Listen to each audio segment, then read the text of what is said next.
sudden and deliberate attack that provoked a sleeping giant to declare and enter the bloodiest war of all time.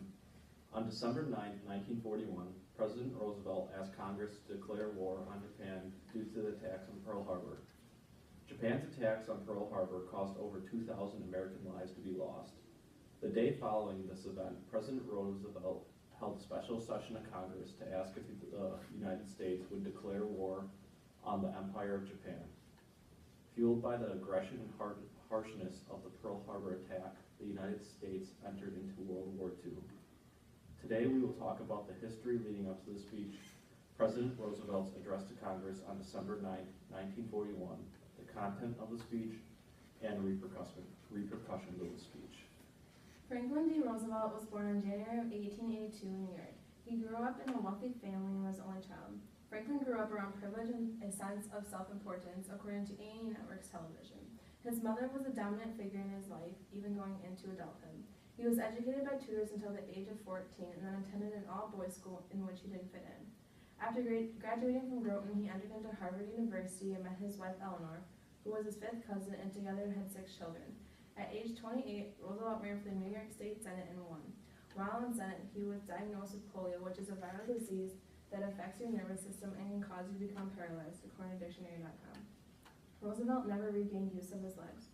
According to the staff of History.com, in March of 1933, Roosevelt took office and immediately tried to stabilize the economy and provide jobs and relief to those who were suffering. This was known as the New Deal and was one of Roosevelt's greatest accomplishments during his presidency. His 4th year in the presidency, he was diagnosed with coronary artery disease and congestive heart failure. In April of 1945, Roosevelt suffered a massive cerebral hemorrhage and died. He was known for leading the United States through an economic depression and the greatest war in human history. Now to look at the speech itself. When looking at the audience, President Roosevelt is asking Congress to declare war on Japan because of the attacks at Pearl Harbor. Additionally, he was talking to the American people, the United States military, and the attackers. The American people were in favor of going to war. Likewise, the military would have to go to war if the president commanded to. The audience looked up to the president because he was our leader. Congress respected the decision that the president made. The context of the speech was the events of Pearl Harbor and the thousands of lives lost.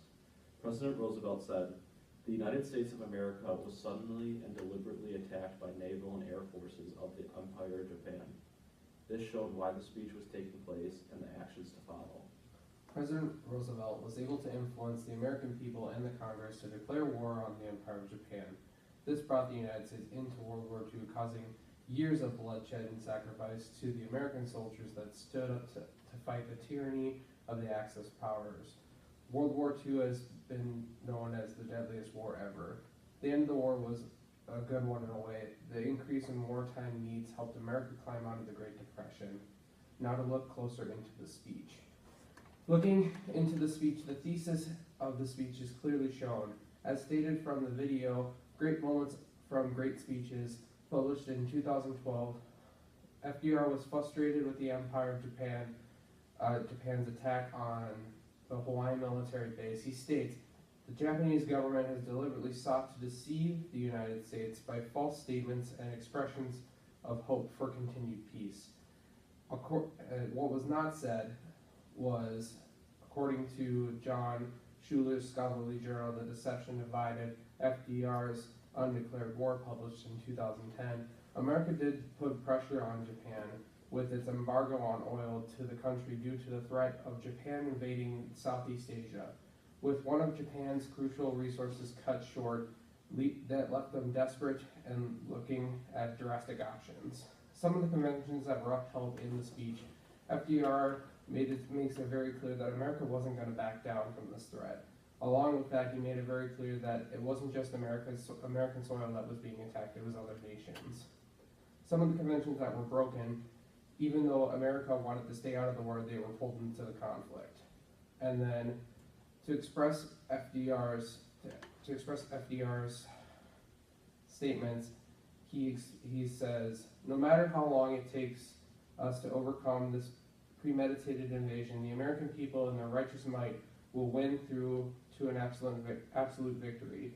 I believe that I interpret the will of the Congress and of the people when I assert that we will not only defend ourselves to the uttermost, but will make it very certain that this form of treachery shall never again endanger us. Now that you know the background of the speech, let's move on to the rhetorical analysis. According to a pocket guide to public speaking by Dan O'Hare and his associates published in 2013, defines pathos as a term that appeals to motion, gets the audience attention, and stimulates a desire to act. Incorporating pathos into FDR's speech after Pearl Harbor was a necessity because the American people were struggling and warring from the attack. To address this sorrow, FDR said the phrase, "a date which will live in infamy." This phrase was beyond effective because it showed his acknowledgement for sorrow. It is still brought today and will probably go down as the most memorable quote by any president of the United States. To add to his pathos-based speech, FDR said, "The attack yesterday on the Hawaiian Islands has caused severe damage to the American and naval military forces. I regret to tell you that very many American lives have been lost. In addition, American ships have been reported torpedoed on the high seas between San Francisco and Honolulu." From this statement, American citizens learned how destructive the attack was and the tremendous amount of American lives that were lost after this horrible tragedy. In addition, with this attack being on American soil, fear was raised around the country and thought of more aggressive attacks on our own soil. Also, another positive from his speech was his declaration of war. With such a terrorizing attack on the United States, it was the president's job to respond in his own aggressive way. By doing this, FDR said, "I ask that Congress declare that since the unprovoked and dastardly attack by Japan on Sunday, December 7, 1941, a state of war has existed between the United States and the Japanese Empire." From this, FDR brought the importance of the bombing to the citizens of the United States and showed that war was the only solution. Adding to the success, FDR also received a standing ovation after the speech was given. This proves how he got everyone to agree with the main message that was portrayed. Although FDR used pathos to relay his feelings to the public and enforce his power, this speech still could have used improvement. During the speech, FDR was mostly reading off script, which made his delivery seem less effective for anyone watching. Another con of FDR's speech was his tone. He didn't seem sympathetic enough for this horrible tragedy that happened. He was somewhat monotone, and it didn't bring attention to his speech. FDR's speech has some pros and cons, but overall, it will be one of the most memorable speeches that any president has given. Finally, we will discuss the overall application of the famous infamy speech. One note that we understood was that the United States will not back down to any type of threat, which is the same philosophy we hold today. Another application is the United States will not take this attack against us lightly, which is similar to what George Bush said shortly after the 9/11 attack. Also, FDR repeatedly says, "We will win." He has the determination that we won't lose, and we didn't.